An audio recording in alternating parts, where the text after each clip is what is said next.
Everyone, I hope you are doing well. अभी हम ये प्रॉब्लम करने जा रहे हैं which is from introduction to statistical mechanics by Roger Bowley and it's chapter 5 problem 8 और इट सेज कि calculate the probability that a harmonic oscillator with these energy eigenvalues या energy state is in a state with n as an odd number if the oscillator is in contact with the heat by the temperature T। तो किसी T temperature पे है वो harmonic oscillator और ये उसकी general energy eigen values हैं। तो हमने प्रोबेबिलिटी फाइंड आउट करनी है कि हार्मोनिक ऑसिलेटर किसी भी ऑड स्टेट में मौजूद होगा, n यहाँ पे ऑड हो मतलब, तो किसी भी ऑड स्टेट में मौजूद होगा। तो n ऑड होना मतलब इट मीन्स कि n की वैल्यू क्या हो, 1 हो सकती है, 3 हो सकती है, 5 हो सकती है, 7 हो सकती है, 9 हो सकती है, अप टू सो ऑन। तो हमने प्रोबेबिलिटी फाइंड आउट करनी है कि हार्मोनिक ऑसिलेटर इन सब में से किसी भी स्टेट में होगा। तो यहाँ पे सबसे पहले जो प्रॉब्लम्स होती थी उनमें हमने फाइंड आउट करना था, लेट्स से कि आप प्रोबेबिलिटी फाइंड आउट करें कि harmonic oscillator exactly n is equal to 1 state में है। ठीक है, प्रोबेबिलिटी फाइंड आउट करें तो एक स्टेट के लिए फाइंड आउट करनी हुई तो हम P1 फाइंड आउट कर लेंगे लेट्स से इसकी करस्पॉन्डिंग। फिर n इज इक्वल टू 3 में भी वो हो सकता है तो उसके लिए P3 का नाम दे देते हैं। यहाँ पे 3 मीन्स के n का नंबर की करस्पॉन्डिंग ये हो गई। n इज इक्वल टू 5 के लिए प्रोबेबिलिटी अलग से फाइंड आउट करें तो ये हो जाएगी उसकी प्रोबेबिलिटी। अगर हमने ये प्रोबेबिलिटी फाइंड आउट करनी है कि हार्मोनिक ऑसिलेटर इन सब में से किसी भी स्टेट में है, किसी भी, ठीक है, तो वो प्रोबेबिलिटी क्या हो जाएगी, प्रोबेबिलिटी हो जाएगी इन सब प्रोबेबिलिटीज़ के सम के। For example P is equal to P1 P3 P5 P7 up to so on. तमाम ऑड नंबर ऑफ n के तमाम की सेपरेटली प्रोबेबिलिटी फाइंड आउट करो, उन सबको सम अप कर दो तो आपको प्रोबेबिलिटी मिल जाएगी कि वो इन सब स्टेट में से किसी भी एक स्टेट में मौजूद है। ठीक है, कि वो इसमें भी हो सकता है, इसमें भी हो सकता है, इसमें भी हो सकता है। आपने ये नहीं फाइंड आउट करनी कि एग्जैक्टली इसमें है, ठीक है, उसके लिए होता तो आप सिर्फ P1 फाइंड आउट करते। आपने प्रोबेबिलिटी फाइंड आउट करनी है कि इनमें से किसी में भी है लेकिन वो ऑड वाली होनी चाहिए। तो आप करेंगे सब ऑड n स्टेट्स के लिए प्रोबेबिलिटी फाइंड आउट करेंगे, उनको सम अप कर देंगे तो आपको टोटल प्रोबेबिलिटी मिल जाएगी कि हार्मोनिक ऑसिलेटर किसी ऑड n स्टेट में मौजूद है। तो अब हम इसको सॉल्व करते हैं। ठीक है, ये अभी सिंप्लीफाई हो जाएगा। तो हमें पता है प्रोबेबिलिटी किसी भी जनरल स्टेट में होने की, लेट्स से मैं अब इसे n की फॉर्म में लिख रही हूँ क्योंकि हमारी स्टेट्स n की फॉर्म में आ रही हैं, तो वो -En/kT आ जाएगा divided by z function which is the partition function for harmonic oscillator, जो हम बाद में पुट कर लेंगे। तो यहाँ पे हम पुटिंग करते हैं। ठीक है, टोटल प्रोबेबिलिटी जो हमने फाइंड आउट करनी है that will be equals to P1 1 means के n की वैल्यू वो 1 है। तो यहाँ पे हम ये लिखते हैं माइनस और यहाँ पे आ जाएगा हमारी एनर्जी आइगन वैल्यूज़ क्या थी, En equals n plus 1/2 h cut omega. ठीक है, n की जगह हमने 1 पुट कर दिया और ये आ गया H cut omega by kT। इसको सॉल्व नहीं करना है, इसको मैं एक फॉर्म में लिखना चाहती हूँ आगे। तो ये डिवाइडेड बाय z आ जाएगा। ठीक है, इसका भी e⁻³ है। तो ऑड स्टेट्स क्योंकि चाहिए ना, तो ऊपर हमने सिर्फ ऑड स्टेट्स को लेना है। नीचे आ जाएगा z प्लस e⁻, फिर 5 plus 1/2 h cut omega by kT plus up to so on. यहाँ पे इसके नीचे z आ गया। तो z सब में कॉमन आएगा क्योंकि for a given harmonic oscillator जो कि एक ही टेम्परेचर पे है तो ये सारे के सारे का z फंक्शन तो सेम ही होगा, वो तो चेंज नहीं होता। तो z कॉमन ले लिया तो अंदर बच गया e⁻, ये 1 plus 1/2 h cut omega by kT plus e⁻³ plus 1/2 h cut omega by kT plus e⁻⁵ plus 1/2 h cut omega by kT up to so on. ये एक सीरीज़ बन चुकी हैं। ठीक है, अब इस सीरीज़ को मैं सम की फॉर्म में लिखती हूँ, एक जनरल फॉर्म में लिखती हूँ। ठीक है, और इस जनरल फॉर्म को लिखने के लिए मैं ये यूज़ करूँगी कि यहाँ पे ये 1 3 5 these are the odd number. अगर आपको ऑड नंबर जनरेटर चाहिए ना, ठीक है, इन जनरल फॉर्म अगर आप किसी और नंबर को लिखना चाहते हो वो आप लिखते होते हो 2n+1 की फॉर्म में। किसी भी और नंबर की जगह आप 2n+1 लिख दें और ये n वैल्यूज़ कहाँ से जा रही हैं, 0 से 2 3 ये सारे इंटीजर्स आ रहे हैं। अब इसमें आप बारी बारी पुट करते जाए n की वैल्यू, हम देखते हैं कि इसमें सारे और नंबर जनरेट हो जाएंगे। तो सबसे पहले मैं ये जनरेटर दिखाती हूँ और उसके बाद में उसको as the in the form of general summation expression लिखती हूँ। तो 2n+1 अगर हम लिख लें और इसमें n is equals to 0 1 2 3 up to so on सारी वैल्यूज़ पुट करें तो हम देखते हैं कि कैसे और वैल्यूज़ जनरेट होती हैं। तो n इज इक्वल्स टू अगर आप इसमें 0 पुट करेंगे तो क्या हो जाएगा, 2 × 0 + 1, तो 2 × 0 होता है 0, 0 + 1 इज़ 1। तो ये पहला ऑड नंबर, ठीक है, जो कि यहाँ पे ये बन रहा है 1, उसकी जगह आ जाएगा। अब सेकंड वाला 3 है, देखते हैं कि इसमें सेकंड इंटीजर पुट करने पे 3 आता है यानी, तो यहाँ पे n इज इक्वल्स टू 1 आप पुट करें तो 2 × 1 + 1 होगा, 2 × 1 इज़ 2, 2 + 1 इज़ 3। तो इसी तरह n is equals to 2 put करें तो 2 × 2 + 1, 2 × 2 इज़ 4, 4 + 1 इज़ 5। तो आप ये देख सकते हैं आगे सारे और नंबर जनरेट होते जाएंगे एज n वैल्यूज़ आप इस जनरल एक्सप्रेशन में पुट करते जाएंगे। तो ये वाली जो एक्सप्रेशन है ना, ये 1 3 5 बस ये डिफरेंट है ना इन सारी टर्म्स में, और सारा कुछ तो सेम है। 1/2 इधर भी है, 1/2 इधर भी है, 1/2 इधर भी है। H cut omega by k T, h cut omega by k T, h cut omega by k T, सब कुछ सिमिलर है। बस ये 1, 3, 5 ये नंबर्स हर टर्म में चेंज हो रहे हैं और ऑड नंबर्स चेंज हो जा रहे हैं। तो और ये all these terms are being added to each other. तो हम इसको एक समेशन फॉर्म में लिख सकते हैं। वो हम कैसे लिखेंगे कि टोटल प्रोबेबिलिटी 1/z तो हमने कॉमन लिया हुआ था, तो यहाँ पे आएगा ई समेशन लिखेंगे n इज इक्वल्स टू 0 से इन्फिनिटी तक। जैसे मैंने बताया कि n 0 पे 1 आ रहा है और 1 तो हमारी टर्म एडिड है ना, माइनस यहाँ पे जहाँ और नंबर था ना 2n+1 उसकी जगह लिख लेना है। आगे जो टर्म्स थी वैसे की वैसे लिख देनी है। प्लस 1/2 सब में कॉमन था वो लिखना है। H cut omega by k T सब में कॉमन था वो ऐसे लिख देना है। ठीक है, ये जो एक्सपेंशन थी ना इसको मैंने समेशन में समेट दिया है, जिसमें ये जो चीज़ वेरी कर रही थी वो ये ऑड नंबर था। यहाँ पे ऑड नंबर 1 है, यहाँ पे 3 है, यहाँ पे 5 है।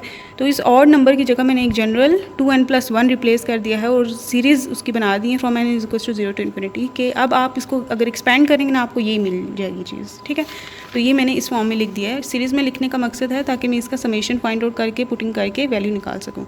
तो ये इसको हम सॉल्व कर सकते हैं कि e to the power -2n है ना, तो 1 + 1/2 होता है 3/2, तो यहाँ पे ये आ जाएगा। ठीक है, अब ये जो समेशन है वो 2n पे अप्लाई हो रही है, तो ये हम क्या करते हैं, ये प्लस हो रहे हैं ना, as cut omega by k T, इससे भी मल्टीप्लाई करते हैं, इससे भी मल्टीप्लाई करते हैं। तो इसको सिंप्लीफाई आप करते हैं, e to the power -2n h cut omega by k T, minus को भी अंदर मल्टीप्लाई कर देते हैं, -3/2 h cut omega by k T. अब ये पावर में दोनों चीज़ें ऐड हो रही हैं, एक दूसरे से सब्ट्रैक्ट हो रही हैं, जो भी आप कह दें। तो हम क्या कर सकते हैं, इन दोनों की बेसिस सेपरेट कर सकते हैं। ठीक है, तो एक बेस में ये वाली पावर आ जाएगी -2n h cut omega by k T, और दूसरी बेस ई ही लेंगे। ये बेस होती है जिसकी एक्सपोनेंट के नीचे जो टर्म होती है उसको बेस कहते हैं। तो इस पूरी एक्सपोनेंट के नीचे बेस ई है, तो ये इसके नीचे ई और ये वाली टर्म दूसरी आ जाएगी। इसमें n तो नहीं आ रहा ना, समेशन तो n पे अप्लाई हो रहा है, तो ये चीज़ बाहर आ सकती है। तो e to the power -3/2 h cut omega by k T divided by z, और ये summation over e to the power -2n h cut omega by k T आ जाएगा। ठीक हो गया। अब हम समेशंस ये चीज़ें फाइंड आउट करते हैं। इसका इसे इक्वेशन 1 में नाम देती हूँ, ये कैलकुलेट करना है और z function for the harmonic oscillator calculate करना है। तो सबसे पहले मैं इसको कैलकुलेट कर लूँ। ठीक है, तो इस समेशन को कैलकुलेट करते हैं। This summation forms a geometric series. ठीक है, और ये समेशन इक्वल होगी, ऊपर टर्म आएगी यहाँ पे n इज इक्वल्स टू 0 से इन्फिनिटी है ना।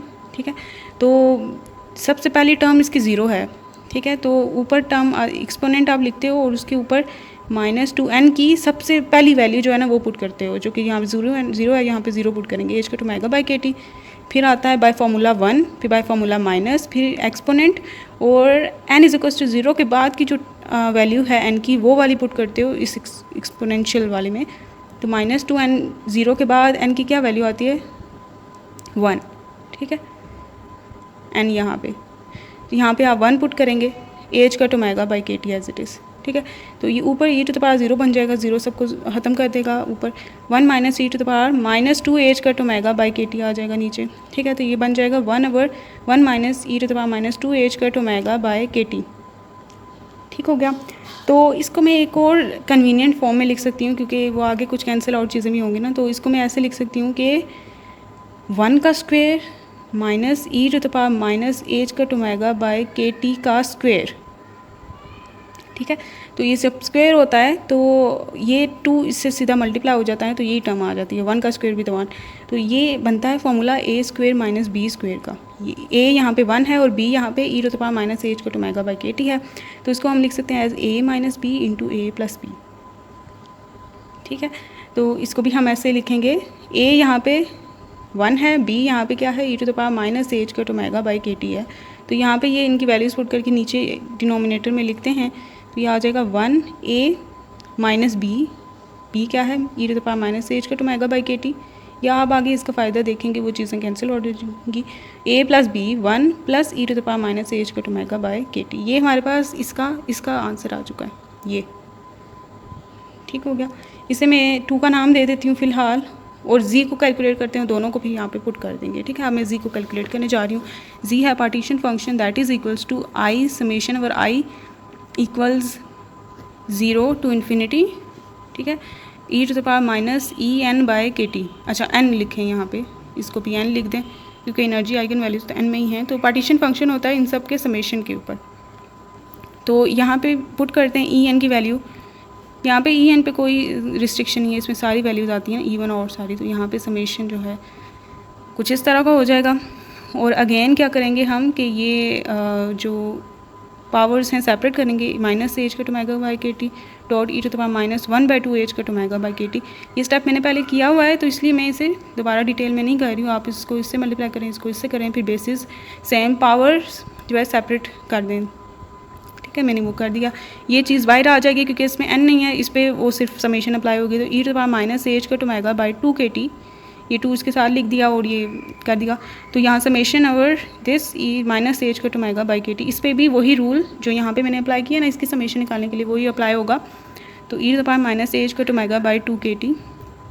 ये जो मैट्रिक्स सीरीज़ बनती है, जो मैट्रिक्स सीरीज़ ऐसी सीरीज़ होती हैं जिनमें हर टर्म दूसरी टर्म से एक रेशो, कॉमन रेशो से रिलेट कर रही होती है। अगर लेट्स से आप इसमें n is equals to 0 put करें, फिर n इज इक्वल्स टू 1 2 3, ये सीरीज़ बनती है ना, हर दो जो पड़ोसी टर्म्स होंगे ना, उन दोनों को आप डिवाइड करेंगे ना, एक ही टर्म हमेशा आएगी, कोई भी दो पड़ोसी टर्म्स नेबरिंग टर्म्स।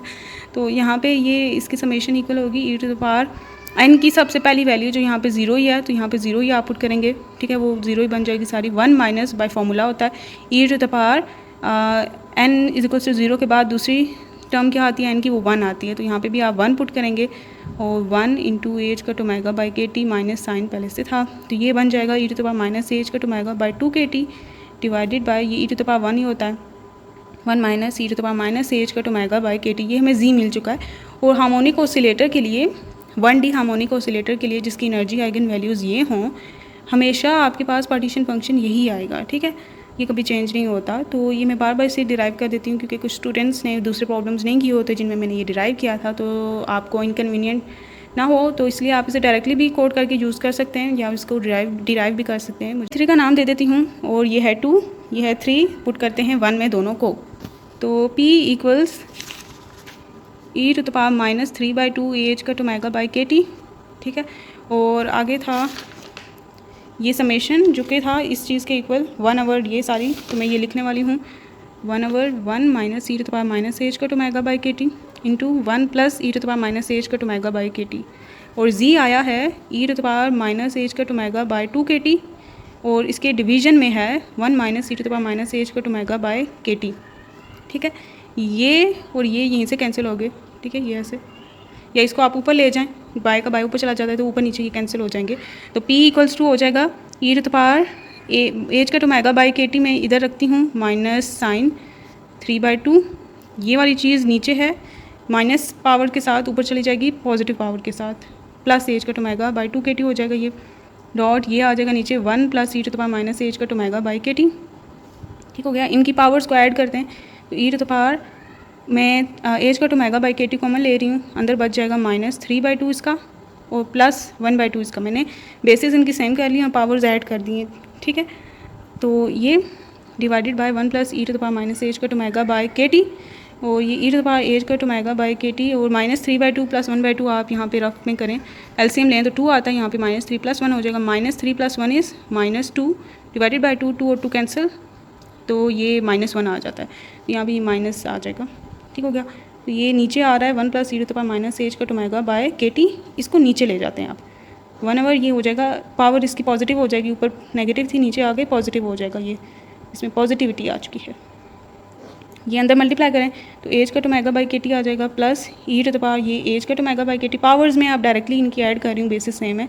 ठीक है, तो ये कैंसिल, तो ई टू द पावर 0 बन जाएगा वो, तो यहाँ पे आ गया H cut omega by k T plus 1, और ये आप उसको ऊपर ले जाएं तो ये h cut omega by k T plus 1 की होल पावर -1 हो जाए, यहाँ पे होल पावर +1 है, ऊपर जाके -1, तो ये इसकी प्रोबेबिलिटी है that harmonic oscillator is in some odd state. ठीक है, ऑड स्टेट में होने की इसकी प्रोबेबिलिटी ये है। इवन स्टेट में होने की प्रोबेबिलिटी क्या हो जाएगी, इवन स्टेट में टोटल प्रोबेबिलिटी होती है हमेशा 1 विच इज़ ऑड स्टेट में होने की प्लस इवन स्टेट में होने की। आप ऑड स्टेट की हमें पता है तो इवन की निकल आएगी 1 माइनस पी ऑड आप करेंगे ना तो आपके पास इवन स्टेट में हार्मोनिक ऑसिलेटर के होने की प्रोबेबिलिटी मिल जाएगी, क्योंकि या इवन होगा वो या ऑड होगा, और की हो सकता है, दो ही पॉसिबिलिटीज़ है ना। तो P even equals 1 minus P odd हो जाएगा, तो यहाँ पे हम पी इवन भी लगे हाथ निकाल लेते हैं, तो that is 1 minus P odd. P odd आया है 1/e⁻⁴ प्लस 1। ठीक है, ये वाला मैं यूज़ कर रही हूँ क्योंकि एलसीएम ले लेंगे, तो एलसीएम लेंगे तो e⁻⁴ प्लस 1 आएगा ये इधर। ठीक है, आप एलसीएम लेना बाहूबी जानते हैं, तो ये माइनस माइनस कैंसर, तो e⁻⁴ divided by e⁻⁴ plus 1, ये पी इवन की प्रोबेबिलिटी है। ठीक है, जिसको अगेन ये वाली चीज़ नीचे ले जाते हैं। ठीक है, ये नीचे ले आते हैं, इसकी क्या हो जाएगी, पावर नेगेटिव हो जाएगी, तो ये e⁻⁴ प्लस 1 है, इसको ऑन द मल्टीप्लाई कर देते हैं 1/, ये इसके साथ मल्टीप्लाई होगा e⁻⁴ हो जाएगा प्लस e⁻⁻⁴, तो ये आ जाएगा 1/1 प्लस e⁻⁻⁴, ये अपर ले जाने तो ये 1 था इसकी होल, तो ये ऊपर चली जाएगी, तो ये ऐसे भी आप इसको लिख सकते हैं। तो ये देख सकते हैं ये पी इवन आई है 1 प्लस e⁻⁻⁴ का होल इन्वर्स, और इसका आया है ऑड में स्टेट में होने का आया है, यहाँ पे पावर इसकी पॉजिटिव होगी है बस, हाँ नेगेटिव पावर, यहाँ पे positive power, that's the only difference. और ये इवन स्टेट में पाए जाने की प्रोबेबिलिटी, ये ऑड स्टेट में पाए जाने की प्रोबेबिलिटी। ठीक है, तो आप अगर आपको इवन का कहा गया और आपने ये वाली प्रॉब्लम सॉल्व की हुई है तो आप इस प्रॉब्लम से इस प्रॉब्लम को भी सॉल्व कर सकते हैं। ठीक है, तो ये दैट्स ओके।